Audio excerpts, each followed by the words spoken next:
Assalamualaikum warahmatullahi wabarakatuh.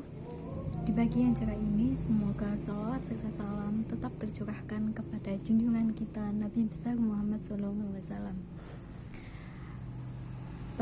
Pada pagi kali ini, pada video singkat saya akan menjelaskan bagaimana definisi tentang taat.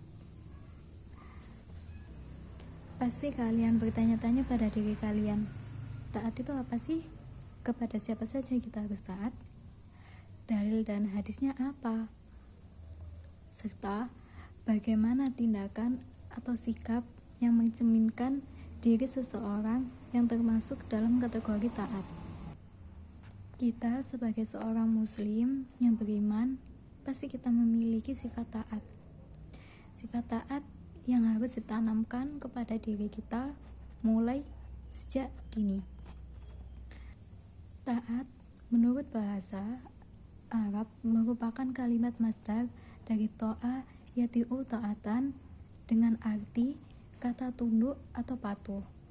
Sedangkan taat menurut istilah, taat mempunyai pengertian yang sama dengan al-Islam, yaitu kepatuhan dan kerajinan menjalankan ibadah kepada Allah dengan jalan melaksanakan segala perintah dan aturannya, serta menjauhi segala larangannya. Beberapa perintah ketaatan terdapat pada surat An-Nisa ayat 59. Pada surat An-Nisa ayat 59 berbunyi, "Wahai orang-orang yang beriman, taatilah Allah, taatilah Rasul dan ulil amri, pemegang kekuasaan di antara kamu. Kemudian, jika kamu berbeda pendapat tentang sesuatu, maka kembalikanlah kepada Allah dan Rasul. Jika kamu beriman kepada Allah dan hari kemudian, yang demikian itu lebih utama dan lebih baik akibatnya." 3 tingkatan objek ketaatan, yaitu yang pertama kepada Allah Subhanahu wa Ta'ala, yang kedua kepada Rasulullah, yang ketiga kepada ulil amri.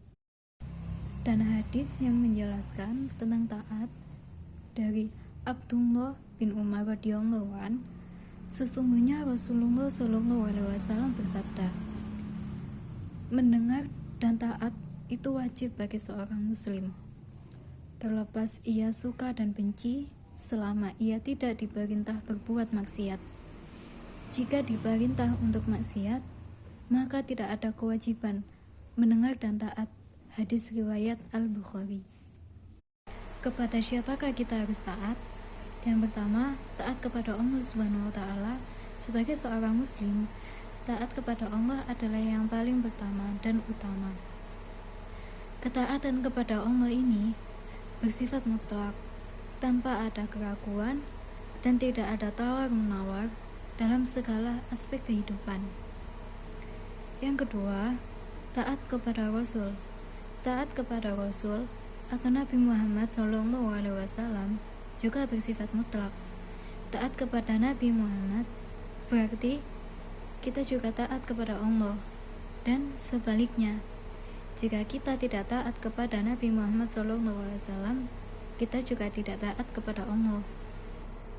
Yang ketiga, mematuhi juga aturan atau ketentuan yang ditetapkan oleh ulil amri, yaitu orang-orang yang memegang kekuasaan di antara kamu atau mereka yang berwenang menangani urusan kamu, dengan catatan ketaatan kepada ulil amri tersebut tidak menghalangi aturan Allah. Ketaatan itu meliputi taat kepada Allah SWT, Rasul, dan kepada ulil amri. Ketika ketaatan itu tidak perlu dipertentangkan, tetapi dicari titik temunya, asalkan tidak menyalahi prinsip dan aturan yang ada. Sekian video dari saya.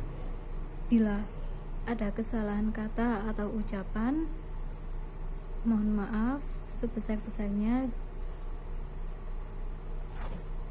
Billahi taufiq wal hidayah. Wassalamualaikum warahmatullahi wabarakatuh.